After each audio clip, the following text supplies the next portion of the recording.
Well, talk about jammy. This is my third session on my new water now on the Isle of Wight club ticket, and I managed to land the biggest mirror in the lake, so happy days. It's called the Big Lynn. It's quite a well-known fish on the island. Comes out quite a bit, but you know, still well chuffed to have got it under my belt. And lovely looking fish, I'm sure you'll agree. Quite lively. It's been sat in the water a while. In these hot conditions, it's important to keep them wet and keep them out of the water for as short a time as possible. So I won't keep them out long, but I'll just quickly show you.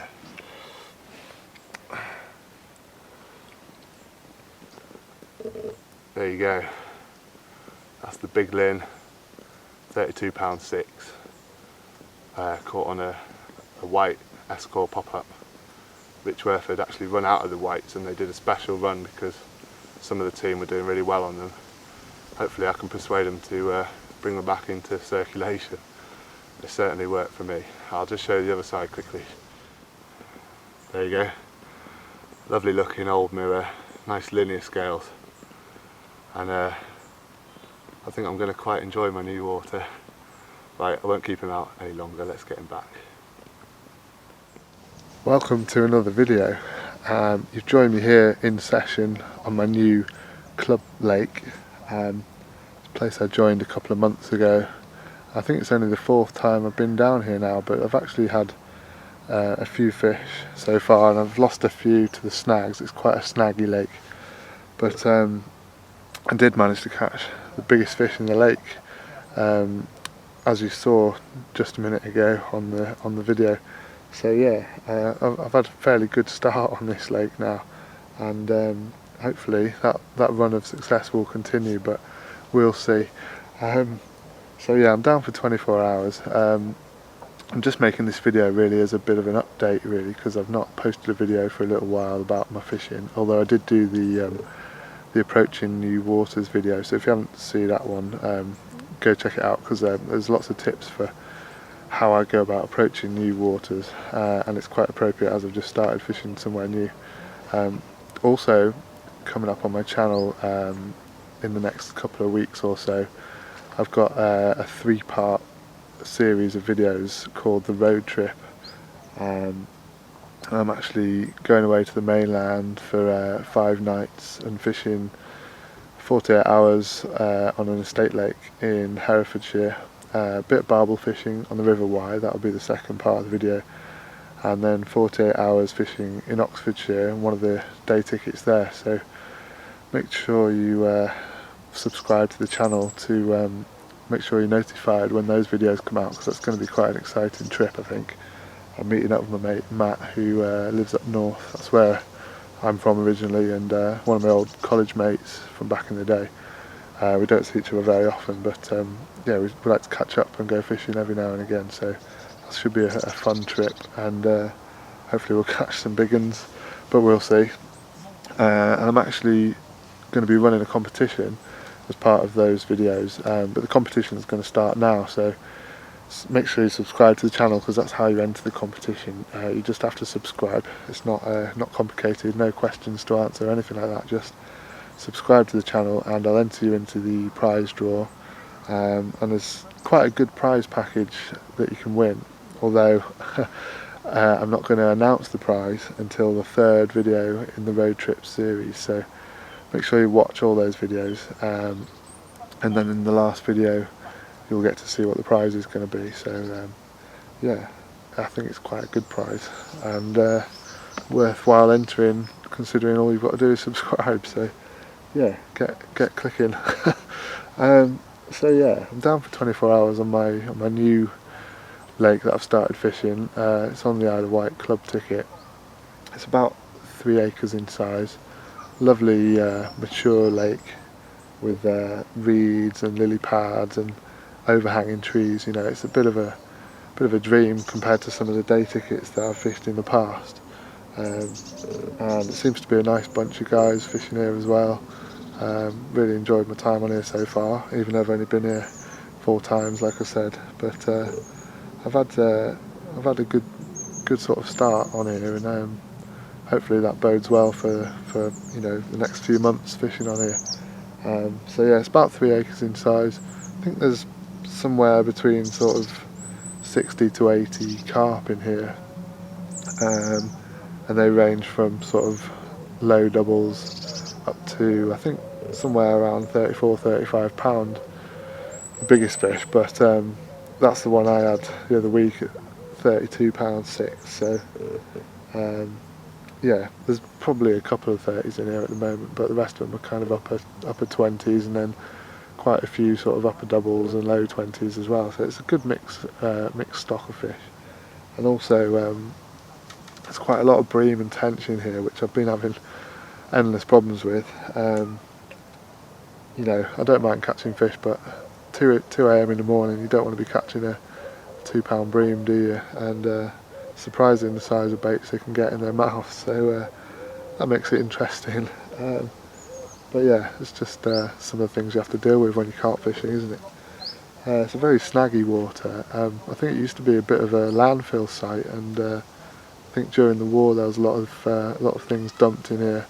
There's barbed wire, there's sort of metal bits sticking out from the bottom. I've just seen a minute ago a huge tree under the water, which I didn't know was there, but the water's gone quite clear at the moment, and the level's down a bit because of the hot weather we've had, and you can actually see a bit more into the lake. And yeah, there looks like a big old dead tree in the water, so I think I'll be avoiding that swim if I can. And there is talk about work parties to try and sort some of these problems out, but I think some of these snags are here to stay. They've been there so long.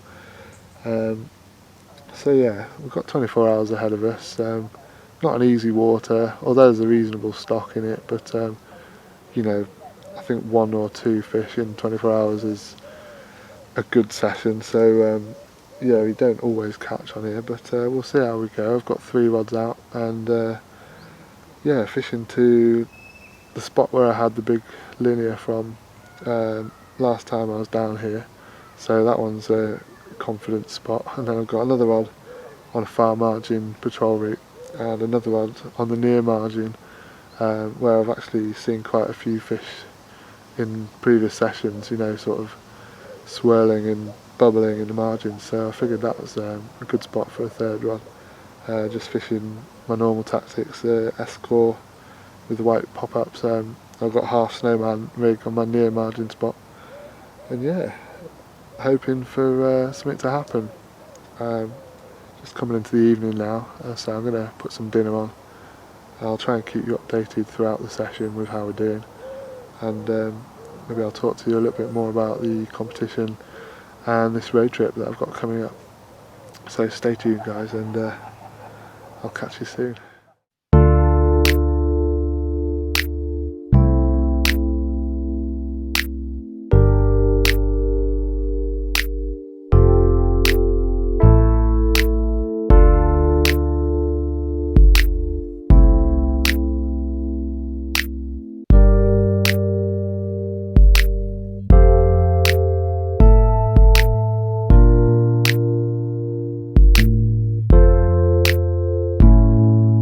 Well, we're coming into the evening now. It's nearly 8 o'clock. You can tell the nights are drawing in. It is sort of starting to get a little bit dark, which, you know, makes you start thinking of autumn really. It's definitely cooling off as well.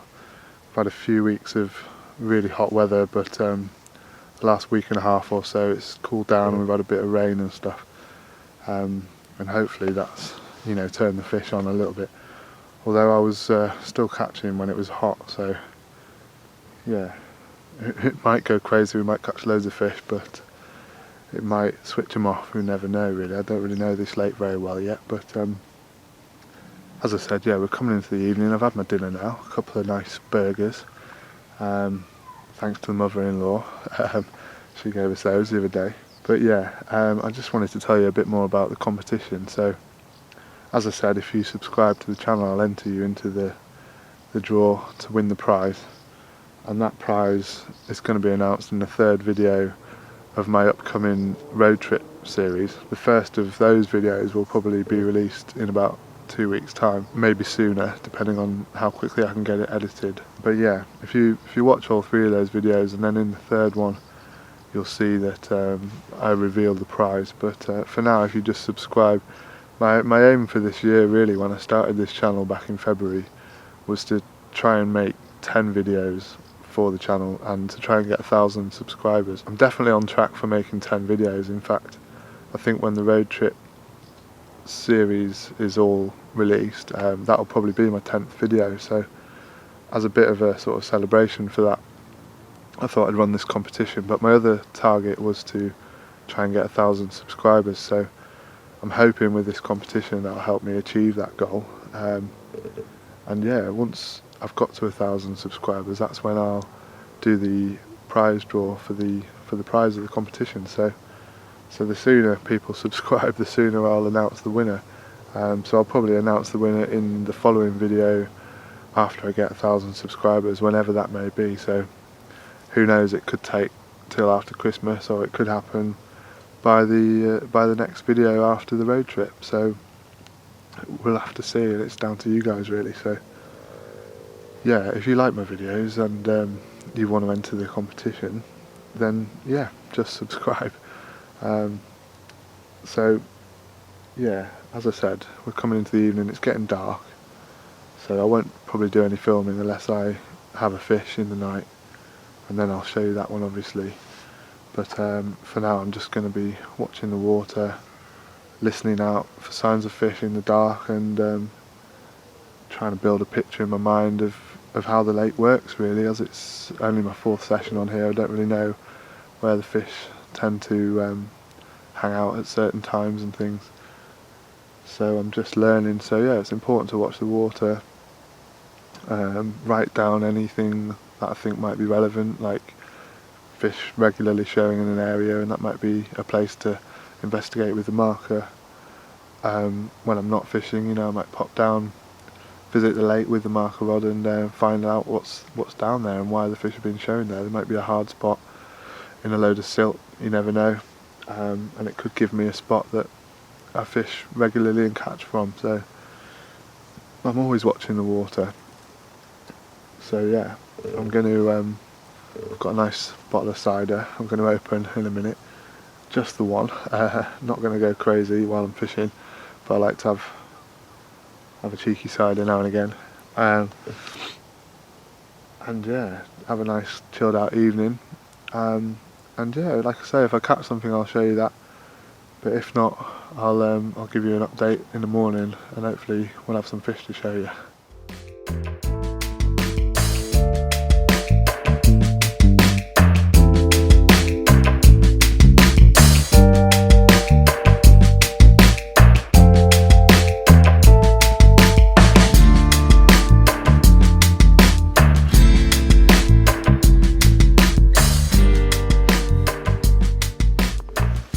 Well guys, it's the next morning after I spoke to you. I'm a bit gutted. I had a nice take about 1:15 in the morning. There was a couple of bleeps and I sort of sat up in my bed chair, and then the middle rod slowly sort of pulled up tight and the tip started bending round.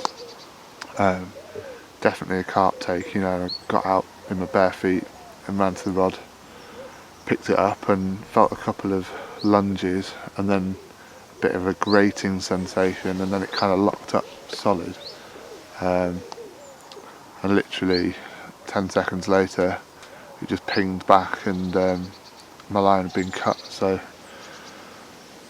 it's quite a common occurrence on this lake.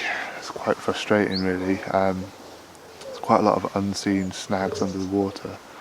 I'm fishing up to some reeds, and it felt fairly clear actually. I sort of had a couple of chucks and felt the lead down and dragged it back, and the bottom felt really nice and smooth and felt perfect, you know. So I clipped up and got it out there, felt it down again, and it was bang on, it landed nice. So I thought, you know, spot on, and you know, got the take and everything, but I don't know whether the fish had kited left or right and found a snag or what, but you just don't know on this lake. It's sort of a bit of a lottery whether you're going to land the fish or not.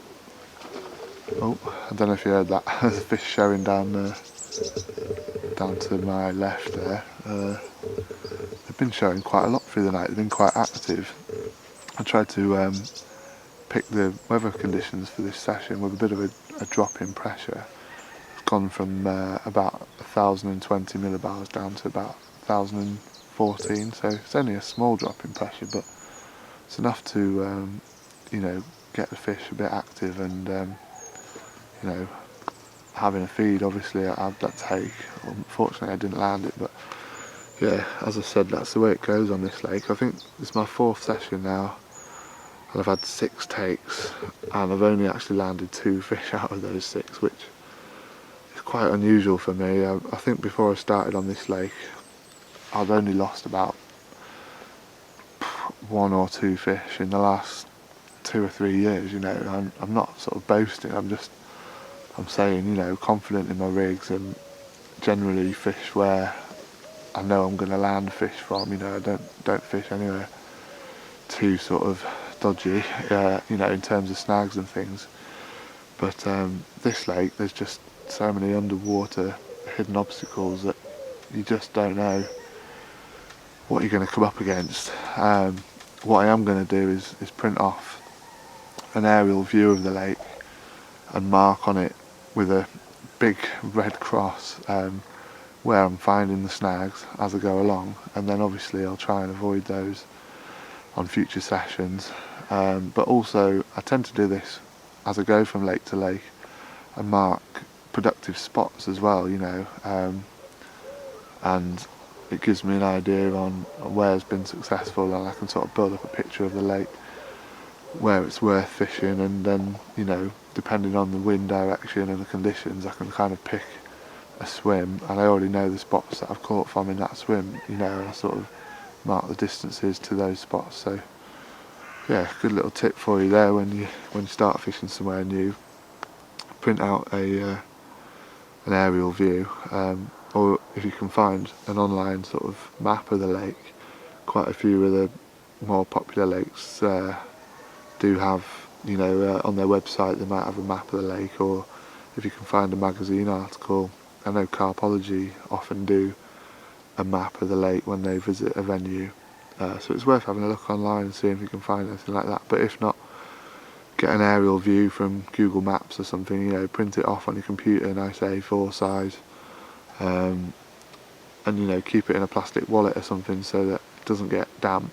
But yeah, just mark on it when you do have fish where it was from, and then, like I'm going to do on this lake, mark, you know, snags and stuff and areas to avoid, and it shouldn't take too long to kind of build up a bit of a map of the lake. And if you get your mark rod out, some occasions, you know, you can mark the depths on there with numbers, you know, sort of try and map out the contours as well, so gives you an idea when you come on your sessions, you know, where you're aiming for certain conditions and things like that. You know, obviously shallower areas would be good when it's high pressure or sort of warmer weather, and in the spring especially when the water's warming up and you get the sun on a shallow area of the lake, the fish, they're like, you know, homing beacons going for those areas, and yeah, a lot of the sort of natural food in the lake will start hatching in those areas as well. So yeah, it's worth noting it down. So yeah, as I said, we're sort of early morning, just on the night. I'm going to stay on a bit of today because the conditions are looking quite good, and yeah, I've got a bit of a pass from the missus as well. so yeah, I might as well make the most of it. And you know, I got the rod back out after I lost that fish on the same spot. You know, I've fished it a little bit tighter, you know, a bit more locked up, so the fish doesn't have as much free movement, and you know, it felt perfect when it dropped down again. So I think I was just unlucky really, and hopefully that doesn't happen again. But the other rods have remained motionless in the night.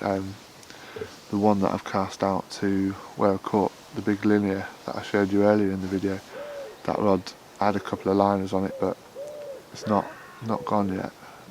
But I've still got a couple of hours until the time when I caught the big lin, I think it was about 8 in the morning, and we're about 6 o'clock now, so yeah, I'm still sort of feeling like I'm in with a chance, but as it gets further towards lunchtime, I feel like the chance has gone a bit. But I think, you know, you've always got a chance while the rods are in the water, so you've got to be in it to win it and all that. So yeah, I'm going to just have a bit of breakfast now. Got one of those nice porridge pots that you just add hot water to, nice and easy. Probably can have a coffee as always, and just sit and watch the water for a bit.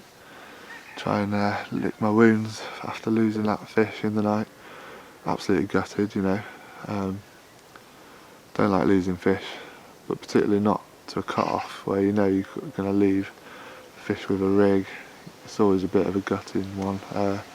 Fishing a lead clip and fishing the lead to dump on the take as well, so I know the fish definitely isn't trailing a lead around, but you know, it's going to have a rig, and I don't like the idea of that, but I think fish are fairly good at getting rid of rigs, and you know, it won't be long before that fish manages to free itself of that. So yeah, I still don't like it, but there you go. So yeah, we have to just see how today treats us. But for now, yeah, just gonna sit back, have my breakfast and watch the water. So I'll update you in a bit, and hopefully I'll be holding a fish next time I see you. Well guys, just a little update for you. Don't worry, I haven't caught anything unfortunately. We're still in the morning actually, it's about 9 o'clock now. I've just kind of redone the rods because the one that I lost the fish on in the night, I had to sort of recast it in the dark and wasn't sure about where it landed, you know, and didn't want to be kind of fishing in the middle of nowhere. I mean, it hit the clip and everything, but I think it's quite critical where it goes in this swim, so redid that one, and I've got one just down the margin, so I could sort of redo that one without too much disturbance. There's a lot of smaller fish in here, and just wanted to check that the baits hadn't been pecked away, you know, whittled down, and I guess I'm a bit paranoid about that. Sometimes when you get a lot of roach and things in a lake, they can destroy a hook bait in no time and tangle your rig up for you, so yeah, I just thought I'd double check that, but no, everything seemed fine. I got them back out again nicely, and very sort of lightly baited again over the top, because obviously I've not had any fish in the night, so there's probably still bait down there from when I first put them out. So yeah, I've only put about 7 or 8 baits around the rigs again, just to make sure there's a bit of fresh smell in the area, just in case the fish come by, you know, just to give them something to sort of home in on as they come past. That's something I do actually sometimes. If it's been quiet, I might just put another 7 or 8 or 10 baits over the rigs, even if I leave them in place, you know, just to kind of get a bit of fresh smell in the area, and sometimes that can trigger a bite. I remember on the day ticket you've seen in my previous videos, I did that one morning. I'd left the rod out all night and nothing had happened, and I thought, well, might as well put a few more baits out just to catch any fish that are passing, you know, and if the smell's worn off the baits that I put out to start with. So I put 10 baits out, and I think 20 minutes later I had an 18-pound common. So whether or not it was the fresh bait or whether that was just the feeding time, I don't know, but yeah, it kind of gives me confidence. So sometimes that little and often feeding, you know, every few hours just put another handful of bait out. It can really work on some waters. It doesn't work everywhere, but yeah, it's worth a go, worth thinking about in your own angling. So yeah, I'm going to try and stick it out today because the conditions have turned really good actually. The wind's picked up. I don't know if you can hear on the microphone, hopefully not too much. But yeah, the wind's picked up, and it's sort of blowing across me but a little bit into me as well, and it's kind of favourable for my margin spot that I've got under the tree to the side of me here. So I'm going to sort of stick with it today. I was going to sort of go home at lunchtime as I normally do, but I'll check with the missus and see if I can get to stay till a bit later, because having lost one in the night, I'd quite like to redeem myself and catch one before I go. I really don't like blanking, and especially if I've sort of had a chance and been unlucky, I feel like I'm owed a fish now. But you can't always catch, so we'll have to wait and see what happens. But yeah, I said I'd had a couple of fish from this lake now. I've already showed you that big liner right at the start, but I thought I'd show you a couple of pics of the first fish I had from this lake. It was only an upper double, but absolutely gorgeous scaly one, and one of the new stockies that they've put in a couple of years ago, and they are sort of gradually putting the weight on, and mostly going to be over 20 pounds soon. I think they were put in sort of low to mid doubles, and they're creeping up, you know, every year a couple of pounds or so. So yeah, it'd be nice to think there'd be a few more 20s to go at in the next year or a couple of years.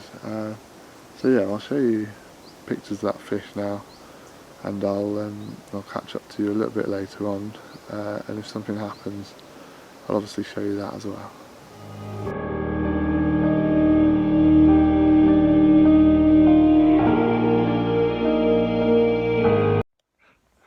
Right guys, I hope you can hear what I'm saying. I'm up a tree, as you can see.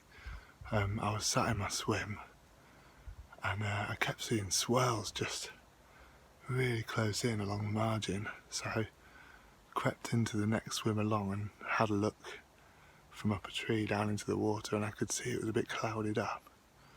And then I saw two mirrors, only I think mid doubles or something, just kind of cruising around in the area, and another swirl a bit further out, and that was enough for me. You know, I've had a tough session so far, so I've wound in one of my rods, and I've come into the next swim and just gently lowered it into the margin. It's literally a foot off the bank, with my half snowman rig. It's a bit more subtle than a pop-up. I think it looks like it's only in about 2 foot of water. I can see the bottom, and I can see the hook bait with my white half a pop-up on the top, and I've put about 4 whole baits and 3 half baits over the top of that, so barely anything but just a trap. And I'm hoping that these fish are going to come back, because this could be a bit of a blank saver if this pays off. I'll just show you my view from up here. I'll just have to flip the camera around. Right, so looking down into the water, literally just there is where I saw the swirls from my next swim. Look, there's my swim there, my bivvy in it. And just here, I kept seeing the swirls coming out from the bank. My rod was only out, where was it? It was out here under this overhanging tree from my swim, but I was seeing the swirls right in here. So rather than waiting for the fish to come onto the rig, which I didn't think they were going to, I've just come and dropped it in the margins, so it's quite exciting. I'm a little bit out of breath because of the adrenaline, but I'm just hoping these fish are going to come back, so I'm going to stay up this tree and watch for a bit. I've got the drag set loose on the reel, so if the fish takes, it won't pull the rod in, and I can jump down from the tree and grab it. And I've brought the net from my swim, so I'm ready if I do hook one. There's quite a big snag in this swim to the right, so I need to be on the rod quite quick. So yeah, I'm going to stop filming and yeah, we'll see how it goes.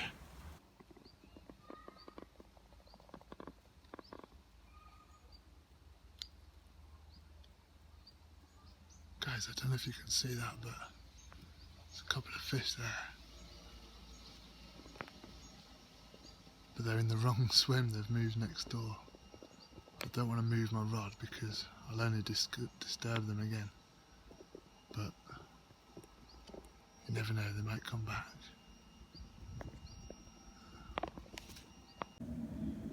Right guys, I've now moved the rod into this next swim along here.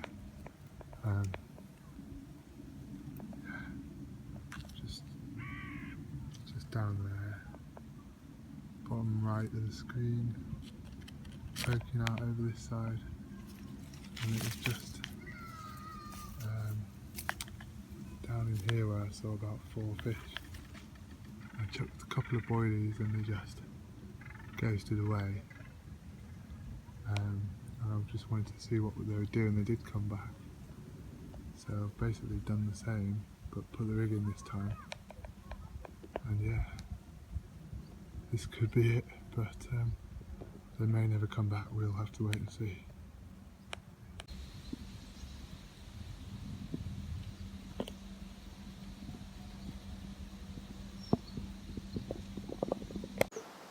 Well guys, it didn't happen unfortunately. Got a bit exciting there for a minute, but yeah, I gave it a couple of hours.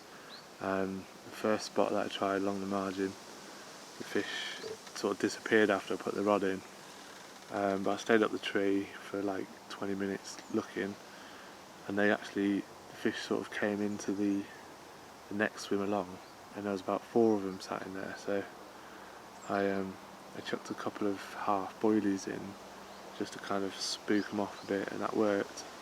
And I lowered the rig in and put a couple more whole boilies over the top, literally like 4 I think, just enough for a mouthful really. And yeah, went back up the tree and the fish came back, and I was literally up the tree like biting my fingernails, really excited, thinking if we're going to have one here. And there was a couple of bigger ones came in, you know, one almost fully scaled, looked about 30 pound, and that's actually a fish that I really like out of here. I'm not 100% sure it was the one I wanted, but it was really heavily scaled and looked a decent size, so it could have been the big fully that's in here. And there's also a big common as well, and there's a couple of those I wouldn't mind out of here as well. So I was obviously very excited watching them swimming around my rig. At one point I counted 7 fish over my rig, and I don't think any of them actually properly dropped down for a feed. They were just hanging there in mid-water, not really looking like they were up for a feed. They were just sort of huddled together really. They'd obviously found a spot they felt safe, and they were just kind of sitting there. So I was a bit gutted really. I've not done a lot of stalking before, and thought that might have been my first chance of, you know, an opportunity, and actually would have saved a blank on this session. So yeah, double wounded because I lost the one in the night as well. So yeah, it's looking like this session's going to end unsuccessfully, unfortunately. It's about 2:30 now. Been told I've got to get home for 4, take over from the missus with the kids and that. So yeah, I'm going to start packing up, just having a last cup of tea and stringing it out as you do. So as I said earlier, there's the 3-part road trip series come up. It's going to be awesome, I promise you. So make sure you subscribe to the channel, because as I've also said, there's a competition, and you subscribe to the channel, enter the competition, and then the prize will be announced in the 3rd part of my road trip series. So just make sure you subscribe guys, and I think it's only going to be about a week until I release the first of those videos. I've got a new way of editing that's quite quick, so yeah, I should be able to get that out to you. So yeah, stay tuned on the channel. I'll obviously post it on Facebook and Instagram and things. So yeah, gonna leave it there. But I thought I'd, you know, show you that it's not all about catching fish. I do blank sometimes, and although I've had that take in the night, it's sort of been unsuccessful. A bit gutted, but it does happen, and it just kind of spurs me on to the next session. It'd be boring if we always caught, wouldn't it? So so yeah, I'll see you in the road trip. Thanks for watching guys, and speak to you soon.